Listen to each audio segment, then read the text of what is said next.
a sealed envelope, a locked royal safe, and a plot that could shatter the monarchy. While King Charles recovers in seclusion, Princess Anne makes a chilling discovery. Handwritten letters marked Private Camilla, hidden deep in his personal vault. What she finds inside, not love notes, but a covert campaign to sideline Prince William, manipulate the media, and seize control of the Crown Camilla's scheme, wasn't just bold, it was treacherous. And Anne? She doesn't stay silent. She takes charge. What follows is a royal reckoning no one saw coming. Until now. The unexpected discovery. On the morning of March 11, 2025, Princess Anne was reviewing sensitive royal documents while acting as interim overseer of King Charles's private affairs during his 6-week medical recovery. With Charles recovering quietly at Burke Hall, Anne had been granted full access to his secured communications. A royal archivist presented her with keys to a vaulted safe tucked behind the king's private study at St. James's Palace. Anne had no intention of going beyond duty until she saw the label. The safe was mostly predictable: old financial ledgers, diplomatic briefings from 2022 and 2023, and a few handwritten notes from Queen Elizabeth II. But near the back, wedged between two briefings marked Trade and Ascension Planning, Anne spotted a white envelope sealed with the initials CP, Camilla Parker. On its front, written in faint but unmistakable cursive, were the words, Private Camilla. Anne hesitated, then opened it. Inside was a disturbing surprise. Several pages of handwritten letters, not older than 6 months, addressed to unidentified recipients. The documents inside were more than just correspondence.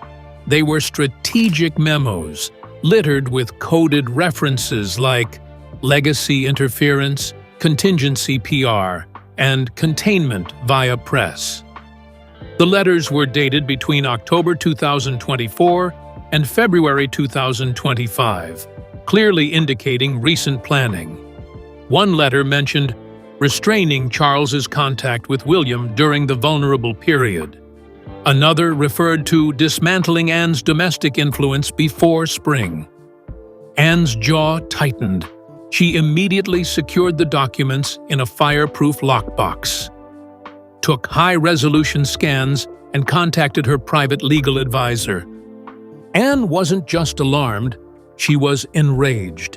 These weren't notes of concern or internal support. These were outlines of manipulation and control plotted from within the royal household. She knew immediately that this was more than a personal betrayal. It was a constitutional threat. Within 4 hours, Anne had locked the original letters in her personal vault at Gatcombe Park, and by midday, her network of trusted aides had begun verifying handwriting and timestamps. What began as clerical oversight was now an unfolding crisis.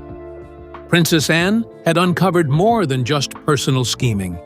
She had opened a window into a silent war being waged behind palace walls. Camilla's letters hinted at coordinated moves to isolate, destabilize, and ultimately displace the core of Diana's bloodline. Now armed with evidence, Anne couldn't stay silent. Her next step wouldn't be taken alone. She needed the support and the fury of the one person Camilla had most targeted. And so Anne picked up the phone and made a call to Prince William. The contents revealed. Anne's trusted legal advisor, Sir Edward Morley, arrived at Gatcombe Park by March 12, 2025, just 24 hours after the letters were discovered. Together, they analyzed each document, date-stamped between October 2024 and February 2025. What Anne had initially believed to be personal musings turned out to be a fully mapped strategy to shift influence within the monarchy. Camilla had clearly been corresponding with at least 3 external parties, 2 of whom had political ties, 1 affiliated with a media lobbying group. One letter, dated November 3, 2024, referenced influencing public favor through repetition, coordination, and royal fatigue. Camilla's phrasing suggested she had been planning a long-term campaign to saturate media with her own initiatives while downplaying the Wales brand, a phrase she used multiple times. Another document contained bullet points titled "Steps to Isolate William," with action items including limiting Charles's appearances with William, increasing Camilla's solo engagements, and using tabloid allies to portray Catherine as fragile. The tone was calculated, not concerned. More disturbing was a typed draft statement labeled Project Regency, dated January 8, 2025, proposing a transition of power that excluded William entirely. The language was bold. Should the king's condition deteriorate, public discussion of regency must steer toward continuity, not youth. Camilla listed her experience, age, and steady temperament as justification. The letter also hinted at compromising leverage held over 2 journalists, an unsettling sign that press manipulation was not theoretical but already in motion. These were not passive ideas, they were operational plans. Anne knew this was no longer about rivalry or influence. It was a direct usurpation attempt. Camilla wasn't maneuvering for soft power. She was preparing for a partial royal coup under the guise of Regency One internal memo from late December 2024 even suggested a media trial balloon. If Anne resists, label her outdated. If William resists, leak unflattering footage. At this point, Anne's mission was crystal clear. It wasn't just about warning the family. It was about protecting the integrity of the crown. Princess Anne understood the weight of what she had uncovered. This was not merely personal betrayal. It was palace treason. Dressed in ink and whispers, Camilla had built a silent infrastructure of manipulation, aiming to sideline Diana's heirs and consolidate royal authority in her image. Anne couldn't allow that, but confrontation required strategy. She would need to strike at the right moment, with the right allies. Her first move? Confront the Queen Consort herself, before the lies could spread any further. Anne's confrontation. On the evening of March 13, 2025, Anne arranged a private meeting with Camilla in the East Wing of Highgrove House. The session was scheduled under the guise of family health updates, but behind the locked doors, it became a showdown. Anne laid out 3 of the most damning letters, pointing to passages in Camilla's unmistakable handwriting. Without raising her voice, Anne asked one question. "Did you write these?" According to 2 royal aides, Camilla went pale before replying, "You misunderstand." Camilla's first defense was deflection. She claimed the memos were drafts from 2023, taken out of context and never intended for circulation. But Anne was ready. Each page had verified timestamps, updated language, and references to events from as recent as February 2025. As Camilla realized denial wouldn't work, she switched to justification, calling the letters an outline of protective strategy and accusing Anne of blowing things out of proportion. Anne didn't flinch. "You've plotted against my family," she replied, "and you will answer for it." The confrontation escalated. Camilla reportedly shouted that Anne was jealous of her place and accused her of trying to become regent. Anne laughed, an icy, composed laugh that cut the room in half. "You mistake service for ambition," she said. "You're confusing your fantasies with your role." Staff later confirmed hearing raised voices around 7:45 p.m., followed by Camilla storming out in tears. Palace insiders described it as the most intense private confrontation since the infamous Diana-Charles showdown in 1992. Anne acted immediately. She filed a formal report with Charles's legal counsel, placed the scanned letters in Royal Archives backup, and alerted Sir James Redley, head of Constitutional Security. Camilla's failure to provide a coherent defense had sealed her fate. Anne also made it known, if Camilla attempted to retaliate through the press, she would release the full letters to the public. The palace staff began whispering that night. The Queen had finally met her match. The confrontation left no doubts. Camilla had overplayed her hand. Her denial collapsed under the weight of evidence, and Anne had made it clear there would be no more manipulation behind palace doors. But the battle wasn't over. Anne needed allies, and the two people most affected by Camilla's scheme had to be brought in. As the royal winds shifted, Anne dialed a private number, preparing for the most important meeting yet, with William and Catherine, the true heirs now under siege, a family torn. By March 14, 2025, Princess Anne arranged a discreet meeting with Prince William and Princess Catherine at a private annex near Sandringham Estate. Under the guise of a legacy planning discussion, she arrived carrying a locked diplomatic pouch. Inside were the 7 original letters and 2 additional memos Camilla had written between October 2024 and February 2025. William noticed Anne's grave expression immediately. Catherine, sensing the weight of what was to come, cancelled her next 2 public events. The couple sat in silence as they read through the pages. William's expression hardened, especially at the references to neutralizing air optics and driving distance between Diana's line and the public image. Catherine's hands reportedly trembled while reading the draft labeled Windsor Reframe Strategy, in which Camilla suggested excluding them from 4 upcoming royal tours. Anne said simply, "She's not just maneuvering for position, she's rewriting the monarchy in her image." The Waleses were stunned. William responded first.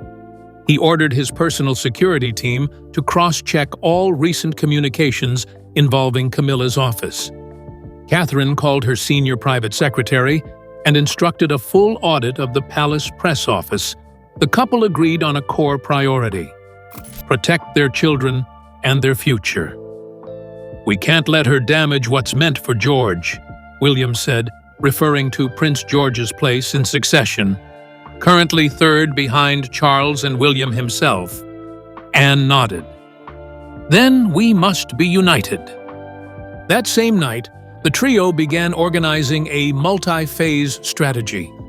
William would quietly take over public leadership roles to signal strength. Catherine would re-engage with youth charities Camilla had tried to defund. Anne, meanwhile, would begin briefing key palace staff, especially those with decades of loyalty to Queen Elizabeth II. As of March 15th, a new circle of trust was quietly formed. Its purpose: to protect the crown from within. With the future heirs now fully aware of the scheme, the mission transformed from reaction to defense. Anne had united the only 3 royals capable of outmaneuvering Camilla, and each of them carried a different strength: Anne's discipline, William's legitimacy, Catherine's grace. But before they could act publicly, the most important piece remained: Charles himself. Still recovering, still unaware, Anne knew the revelation had to be done carefully, because once the king saw what had been planned, nothing in the palace would remain unchanged. Charles learns the truth. On March 17, 2025, Anne traveled to Birk Hall, where Charles was spending his convalescence after his recent cardiovascular procedure. The visit was announced as familial support, but Anne came armed with a secure folder. In the quiet of his study, she placed the documents before him. 12 pages in total, with 6 marked in Camilla's handwriting and the rest typed, dated, and flagged. It took King Charles III nearly 45 minutes to read through the material. When he reached the letter dated February 9, 2025, which read, "The Crown needs strategic force, not emotional weakness," Charles allegedly paused for over a minute. He asked Anne to confirm the handwriting and sources. She did. He said nothing. Then he flipped to the page where Camilla had written, "Timely succession may be the only responsible option if the public begins to lose faith." According to a source present, the king dropped the page and whispered, "She doubts me." Charles was devastated. The woman he had defended against public outrage, married in 2005 and elevated to queen consort, had now planned a regency that would cut off his son, and worse, anticipated his mental decline as a political tactic. "I gave her everything," he muttered, pacing near the window. Anne stood silently until he asked, "How far has she gone?" She handed him a separate summary of Camilla's media coordination with the Clarion Group, a firm connected to royal leaks in late 2024. That evening, Charles ordered his legal team to begin reassessing Camilla's royal entitlements. He requested a loyalty analysis of all her aides and a restricted review of recent public expenditures linked to her name. More importantly, he told Anne, "No press, no confrontation, yet. Let me decide how this ends." But behind those words, Anne saw something else. Heartbreak. The king had finally realized that the woman he trusted had been playing her own game, one that could have toppled them all. With the king now fully informed, the family braced for impact. Yet even as Charles processed betrayal in silence, the dominoes had already begun to fall. Rumors were stirring among the staff. Camilla's private secretary had gone quiet. Her closest media allies were asking fewer questions. Behind the gilded doors of the monarchy, the Queen's support base was crumbling. The network she had so carefully built was beginning to unravel, and she had no idea the storm was already upon her. Camilla's network begins to collapse. On the morning of March 18, 2025, 2 senior staffers in Camilla's Kensington office received formal notices placing them under administrative review. The order came from Sir James Redley, acting on Charles's behalf. Their digital devices were confiscated and their access to sensitive royal files revoked. Within 12 hours, one aide had already confessed to facilitating unofficial briefings with outside media. The dominoes were falling fast, and Camilla still had no clue how much had been uncovered. By March 19th, 3 journalists affiliated with Camilla's inner press circle received direct warnings from Buckingham legal counsel. One had published a favorable piece about Camilla's increased diplomatic role just 2 weeks earlier, an article now believed to be part of her image-building campaign. More alarmingly, a financial probe into the royal house budget uncovered a redirection of £78,000 toward private PR consultations since January 2024, none of which had been authorized through official palace channels. Even her own family wasn't safe. Her son, Tom Parker Bowles, was abruptly removed from a food and sustainability council linked to the royal estate. While the reason given was realignment of advisory roles, palace insiders knew it was a message. No one close to Camilla would be spared scrutiny. 2 of her longtime charity partners also withdrew quietly, citing governance reviews. The Queen Consort's image, once polished and managed, was now viewed as a liability. By March 21st, whispers around royal corridors used a new term for her: rogue operator. Where once she was Her Majesty, now she was treated like a political risk. Senior footmen refused casual greetings. Invitations to speak at Commonwealth Women's Day were revoked. Camilla noticed the difference. She confronted her chief of staff, but got no answers. The power she had leveraged so precisely was now dissolving around her, piece by piece. The Queen Consort's empire was collapsing faster than it had risen. But even as her influence evaporated, Camilla had yet to face the one thing she feared most: public exposure. The letters were still secret, but not for long. Anne had laid the groundwork. William and Catherine stood ready, and Charles was preparing to act. Now, with Camilla weakened and isolated, the moment of reckoning was about to begin. One final confrontation would decide the fate of the Queen and the soul of the monarchy. Anne takes command. By March 22, 2025, Princess Anne was no longer acting quietly behind the scenes. With Charles's blessing, she stepped into a quasi-regency role, handling ceremonial functions and overseeing internal investigations. On her second day, she attended a state dinner with the Irish president, a role previously scheduled for Camilla.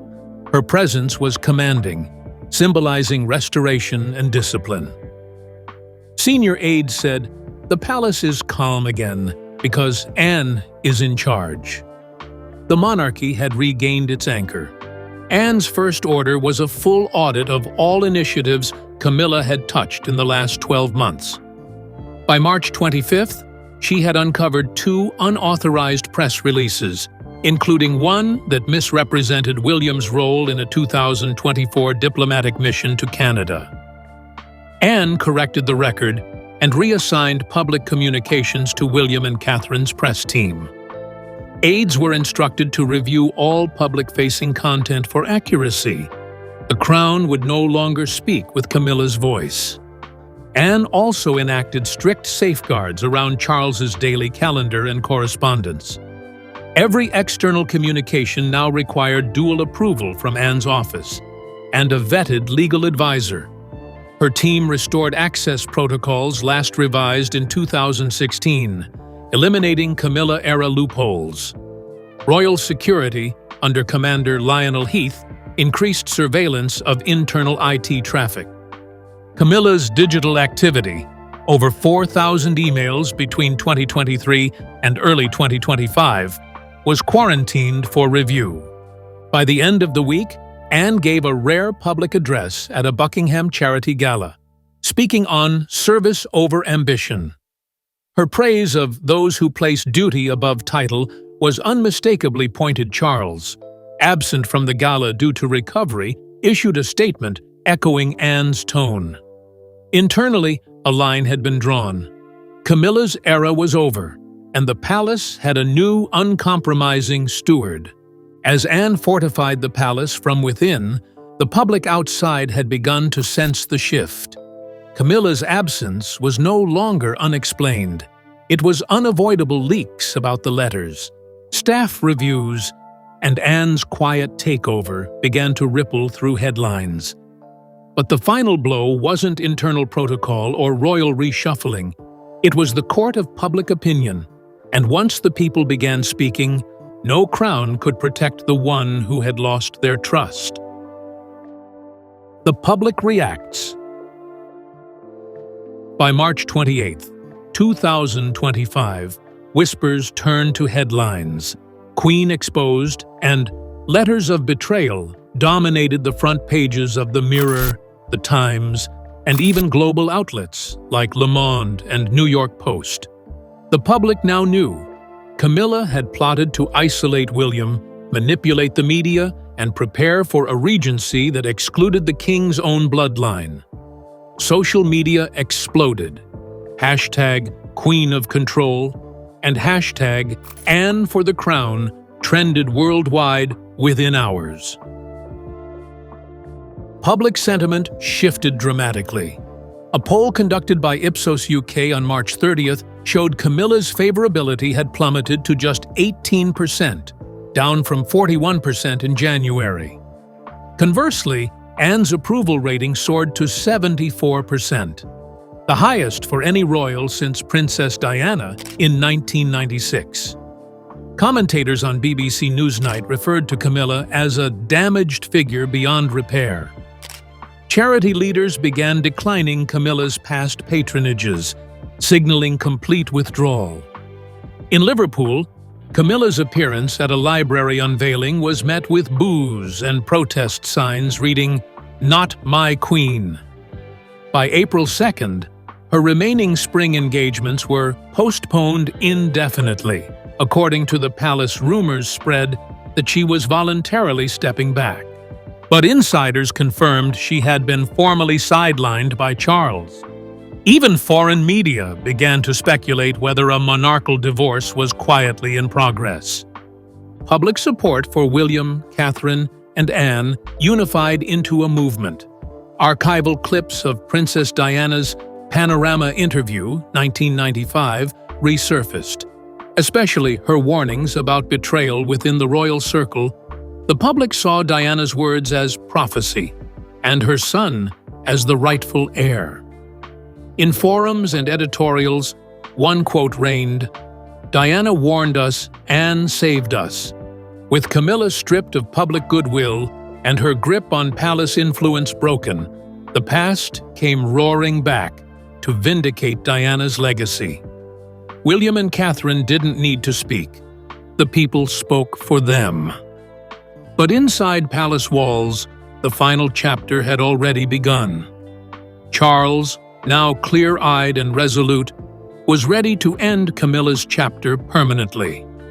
It was time to close the door she had forced open and rewrite the line of succession with those who never betrayed it. Diana's voice echoes through time. In early April 2025, producers at BBC Archives began re-airing Diana's most iconic interviews. One clip from 1995 struck a nerve. There are people in this family who will stop at nothing to gain control. Public forums, TikTok tributes, and YouTube documentaries used this line to frame Camilla's exposed plot. Even Netflix UK updated its royal docuseries to include the letter scandal, drawing 12 million views in 72 hours. In London's Kensington Gardens, mourners began leaving flowers at Diana's statue once more, many with notes saying, "You were right." A mural appeared near Hyde Park, showing Diana standing protectively between William and Anne, with Camilla depicted in shadow. Media outlets coined it the People's Shield. William, though avoiding direct comment, shared a black-and-white photo of Diana with the caption, "Guided by your light." The post received over 8.3 million likes in 12 hours. Anne, too, invoked Diana during a speech on April 4th at the Royal College of Defence Studies. "My sister-in-law saw clearly what we all struggled to admit. Her strength laid the foundation for this correction." It was the closest the palace had come to publicly acknowledging Diana's warnings. The crowd gave Anne a standing ovation, lasting 2 minutes. The speech was replayed on BBC One and Sky News that night.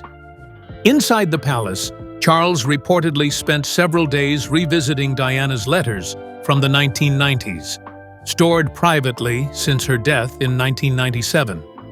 Staff noticed his growing distance from Camilla, with one aide saying, "He walks the corridors she once ruled, but now alone." The ghost of Diana wasn't haunting the monarchy, it was healing it. As Diana's truth re-emerged, Camilla's undoing was complete, not by force, but by revelation. The crown had remembered its heart, but this wasn't just about removal, it was about renewal. And for that, Charles, Anne, William, and Catherine had one final step to take: rebalancing the monarchy around trust, heritage, and unity. The Queen Consort was gone. The new royal era was ready to rise. A new order rises. On April 8, 2025, King Charles III issued a sealed internal directive. Camilla would no longer attend royal engagements or act as queen consort. Though not a public decree, it marked a permanent change. Her royal duties were officially suspended, and her personal staff reassigned to other departments. The palace cited restructuring during His Majesty's recovery. But every royal insider knew the truth. Camilla had been exiled from power. Anne was elevated to senior executive royal status, effectively a de facto regent, entrusted with daily operations and constitutional oversight. By mid-April, she had re-established a chain of command modeled after the structure used during Queen Elizabeth II's final decade, 2010 to 2020. William and Catherine, meanwhile, were installed as heads of youth and diplomatic engagement, signaling their rise as the monarchy's future. Even Charles's public addresses began echoing their messaging. In a symbolic act, Camilla's name was removed from two major royal planning committees, the Royal Future Panel and the Commonwealth Council. Her private estate in Norfolk became her permanent residence. Extended rest, the palace called it. But even footmen knew this was exile. Camilla's influence was gone, her circle dissolved. The woman who once positioned herself at the center of royal reinvention had been ousted by truth, loyalty, and legacy. By April 20th, 2025, William, Catherine, and Anne stood on the balcony of Buckingham Palace, waving to a roaring crowd of over 35,000. The monarchy, once teetering under betrayal, now stood firm on pillars Diana would have been proud of. A new royal order had risen, not one of strategy, but of service. And behind it all, the Princess Royal's quiet resolve had become a storm of redemption. The monarchy has weathered scandals, betrayals, and broken vows, but rarely one from within. Camilla's plot, concealed in secret letters and whispered strategy, was designed to tighten her grip on royal influence while isolating Diana's legacy. But it was Princess Anne, the silent sentinel of royal duty, who broke the silence and set things right. Her discovery didn't just expose Camilla, it reunited the core of the crown. In a moment of crisis, Anne, William, and Catherine formed a quiet alliance that prioritized loyalty, honor, and the future of the monarchy. Their unity reminded the world that while titles can be inherited, trust must be earned and protected fiercely. King Charles, betrayed at his most vulnerable, chose clarity over emotion. His decision to distance Camilla was not personal. It was constitutional. The palace's inner workings were rebuilt from the inside out, with Anne leading investigations, Catherine taking on renewed public visibility, and William emerging as the next era's rightful pillar. And in the hearts of the people, one voice echoed louder than ever: Diana's. Her warnings, her strength, and her legacy had not faded. They had only been waiting for justice, waiting for a moment like this.